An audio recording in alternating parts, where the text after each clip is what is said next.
지도자의 회개 기도에 스스로 돌이키는 백성 이런 제목으로 에스라서 10장 1절에서 15절 말씀을 함께 나누려고 합니다.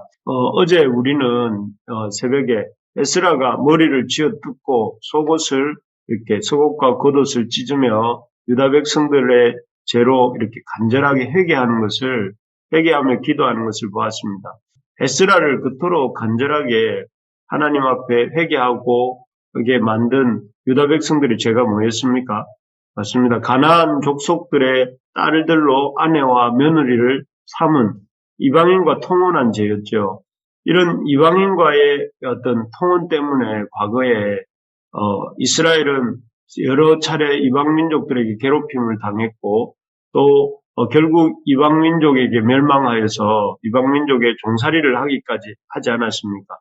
그럼에도 불구하고 이런 죄의 심각성을 알지 못하고 또 그것도 이 이방 땅에서 포로가 되어서 70년간이나 고생의 쓴맛을 보고 온 백성들이 또다시 이방 여인들로 아내와 며느리를 삼아 살기 시작했기 때문에 이 영적인 지도자였던 에스라는 이렇게 머리를 쥐어뜯고 옷을 찢으면서 회개하며 아파했던 것이죠.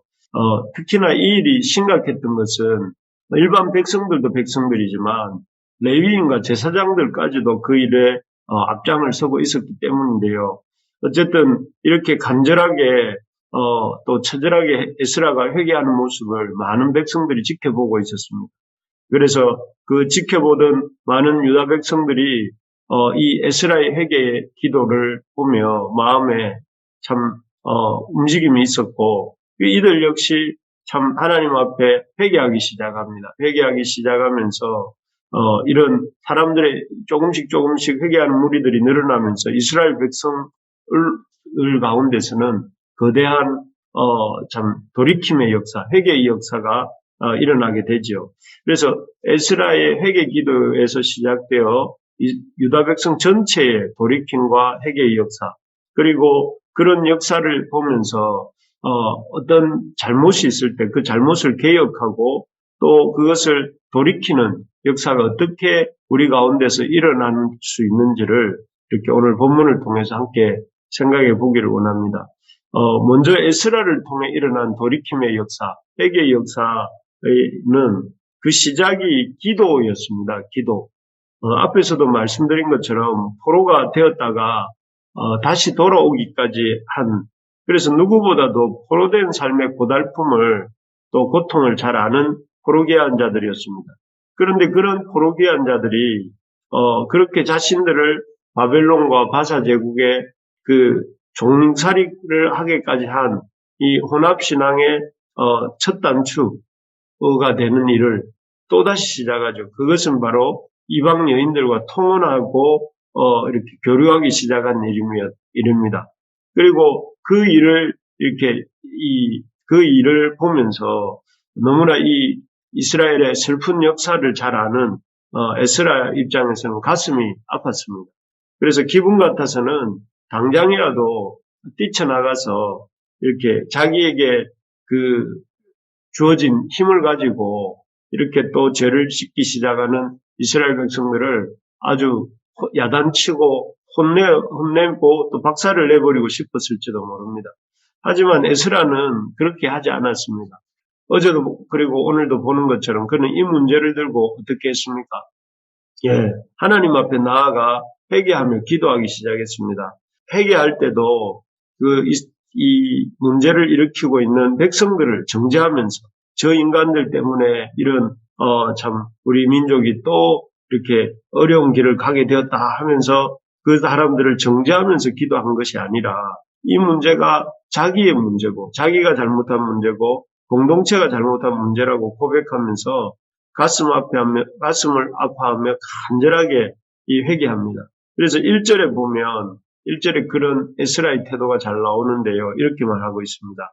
에스라가 하나님의 성전 앞에 엎드려 울며 기도하며 죄를 자복할 때 이렇게 되어 있습니다. 엎드려 울며 기도하고 있는 에스라의 모습이 보이고 또 그런 에스라의 모습을 보고 있었던 많은 백성들이 어떻게 했다고 되어 있습니까?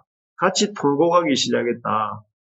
같이 막 엉엉 울기 시작했다는 것입니다. 그리고 이 통곡은 마치 그 산 정상에서 눈덩이가 굴러서 이렇게 마침 이렇게 구르고 굴러서 산 아래 갔을 때는 엄청나게 큰 눈덩이가 되는 것처럼 온 백성의 남녀들 같이 울기 시작한 그 통곡이 점점점 커지더니 온 백성의 남녀들과 어린아이들과 무리들이 그 에스라에게 모여들어서 같이 이렇게 기도하기 시작합니다.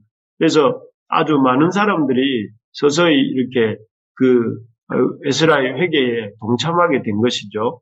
그리고 그렇게 모여든 사람들 중에 어떤 사람, 여기 2절에 보니까 누구냐면은 엘람 자손 중 여이엘의 아들 스가냐라고 하는 사람이 앞으로 나옵니다. 그는 이렇게 성큼 앞으로 나서면서 자신의 죄를 자백하며 이렇게 말합니다. 뭐라고 말을 하냐면 3절에 보니까 2절에 보면 우리가 하나님께 범죄하였다 이렇게 말을 하고 또 자신들이 이렇게 그 이방인 아내를 내보내겠다 하고 하나님과 언약을 세우고 율법대로 살겠다 하는 말을 이렇게 이렇게 말을 합니다. 이 사람은 나중에 이 본문의 26절에 보면 이 사람 역시 이방인 아내와 소생들을 과 관련된 사람입니다. 그런데 이제 그가 스스로 이렇게 그 에스라의 그 간절한 기도를 보면서 스스로 자신의 이 율법을 범한 죄를 깨닫고 그 율법에 범한 죄를 회개하는 차원에서 이방인 아내와 소생들을 내보내겠다고 말한 것이죠. 그렇게 말을 하면서 이스라엘 백성들이 전체가 이렇게 이러한 문제에 대해서 스가냐와 같은 태도를 이렇게 갖기 시작하는 것입니다. 결국 이를 통해서 그 유대 백성들의 이방인과 통혼한 죄 문제가 이제 해결될 기미가 보이기 시작합니다. 이것을 보면서 참으로 기도는 우리의 잘못을 돌이키게 하는 그런 힘이 있구나 하는 것과 또 기도를 통해서 우리가 기도할 때에 그 기도하고 있는 사람을 바꾸고 또 기도의 대상을 바꾸고 더 나아가서 그 모든 힘든 상황을 바꾸는 놀라운 힘이 있다 하는 것을 깨닫게 됩니다. 여러분, 기도할 때에 이런 돌이킴의 역사, 이런 회개의 역사가 일어나는 것을 우리가 볼 수 있기를 바랍니다. 개혁이 일어나고 부흥이 일어난다 하는 것은 기도가 있었기 때문입니다. 우리가 우리 이전에 1907년 평양 대부흥 운동도 기도에서부터 시작된 것 알고 있지 않습니까? 우리가 예수님을 믿는다고 하면 이런 기도로부터 우리의 잘못을 돌이키고 회개하는 데서부터 시작할 수 있어야 되겠습니다. 우리가 바라는 것은 우리 교회 안에 우리의 삶 속에서 이런 회개의 역사, 우리의 죄를 깨닫고 그 죄로부터 돌이키려고 하는 그런 회개의 역사가 있기를 원합니다. 세상 사람들과 똑같이 사는 죄, 하나님의 말씀대로 살기보다는 이렇게 자기 생각과 느낌 가는 대로 살았던 죄를 우리가 회개할 수 있기를 바랍니다. 하나님을 말씀을 듣는 태도가 그 말씀을 나에게 적용하기보다 다른 사람에게 적용하고 공동체에 먼저 적용했던 죄들 회개할 수 있기를 바랍니다. 하나님 앞에서 이 말씀대로 살기보다는 참 이렇게 이 세상 사람들의 기준으로 하나님 앞에서 살려고 했던 죄를 우리가 회개할 수 있기를 바랍니다. 우리 교회 안에 말씀을 듣는 태도가 바뀌기를 소망합니다. 사람들이 하나님 말씀을 이렇게 이 하나님 말씀으로 받기보다 하나님 말씀으로 말씀을 판단하는 자로 살지는 않았는지 돌아보며 우리가 회개할 수 있기를 바랍니다. 그래서 이런 회개의 역사가 우리 가운데서 일어날 때에 진정한 변화와 또 이렇게 돌이키는 역사가 일어나게 된다 하는 것입니다.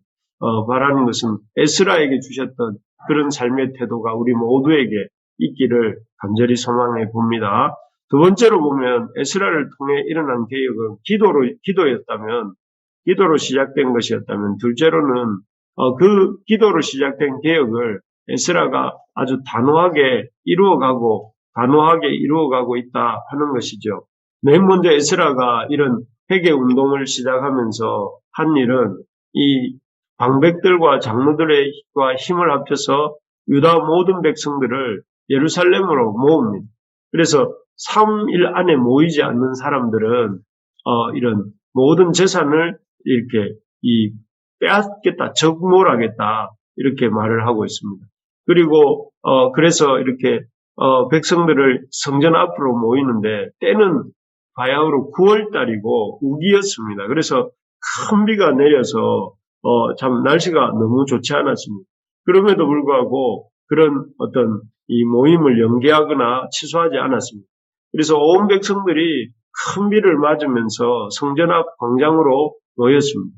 또 이렇게 모인 사람들을 향해서 에스라는 이렇게 아주 직접적으로 그들이 이방 여자를 아내로 삼고 또 하나님 앞에서 죄를 지은 죄에 대해서 지적합니다. 아주 담대하게 또 분명하게 죄를 지적하죠. 그리고 그렇게 이 율법을 어겨가며 아내 삼은 이방 여인들을 다 이렇게 내보낼 것을 명하죠.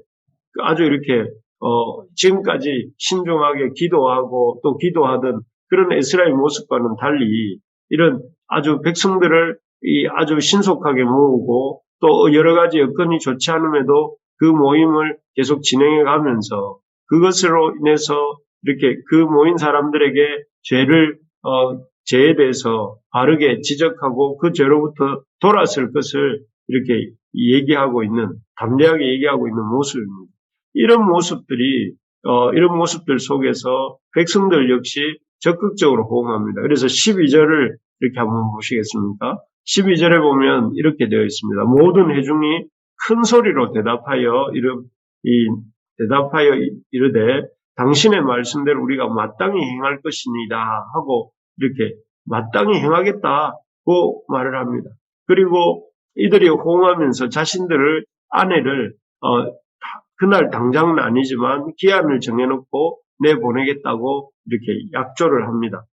참 이런 모습, 지도자 에스라의 모습과 또 백성들의 모습이 참 우리가 죄에 대해서 가져야 될 태도에 대해서 보여주는 것 같습니다. 우리에게 보여주는 것은 무엇입니까? 이 죄에 대한 단호하고 철저하게 회개하는 모습입니다. 여러분 하나님 말씀을 듣기보다 어떤 세상의 풍조와 기준대로 살았던 잘못들이 있을 때에 그런 것들을 하나님 앞에서 분명히 그것이 잘못인 것을 깨달았을 때에 잘라내고 회개하는 이런 모습이 우리에게 있기를 바랍니다. 그래서 죄에 대해서 이렇게 계속 품고 가서는 답이 없습니다. 죄의 문제가 드러날 때에 그 죄 문제를 분명히 결단하고 잘라낼 때에 그렇게 될 때에 그 문제가 이렇게 풀려갈 수 있는 것입니다. 그래서 마치 암 수술을 할 때 그 의사가 이런 어떤 그 잘못된 부위를 아주 이렇게 인정사정 없이 잘라내듯이 단호하고 철저하게 이렇게 우리의 죄 문제에 대해서 선을 그을 때에 그때의 어떤 죄에 대해서 죄가 더 이상 우리 가운데 역사하지 못하게 되는 것이죠. 바라는 것은 우리가 우리의 잘못들에 대해서 주님 깨닫게 해주실 때 그 잘못들을 분명하게 결단하고 돌이키는 역사가 있기를 소망합니다. 그렇게 우리가 잘못된 행동들을 버리고 잘못된 죄들과 결별을 할 때에 우리에게는 진정한 돌이킴의 역사가 있는 것입니다. 오늘 우리는 에스라의 모습을 통해서 어떻게 이 에스라가 그 백성들의 잘못들을 이렇게 고치고 또 참 개혁해 나가는가 하는 것들을 보았습니다. 그 개혁은 첫째는 이런 기도하는 철저한 회개 기도에서부터 시작된 것이었다 하는 것입니다. 두 번째는 또 그 철저한 회개 기도가 있은 후에 또 철저한 어떤 죄버림이 있었기 때문에 이런 죄로부터의 개혁이 일어난 것을 보면서 우리 역시 우리 죄에 대해서 회개하는 역사, 우리 교회 안에 이런 회개하는 역사, 또 그리고 우리 자신의 삶 속에 죄를 버리고 주님 앞에 돌이키는 역사, 그런 역사가 일어나는 오늘 하루가 되기를 주님의 이름으로 축복합니다.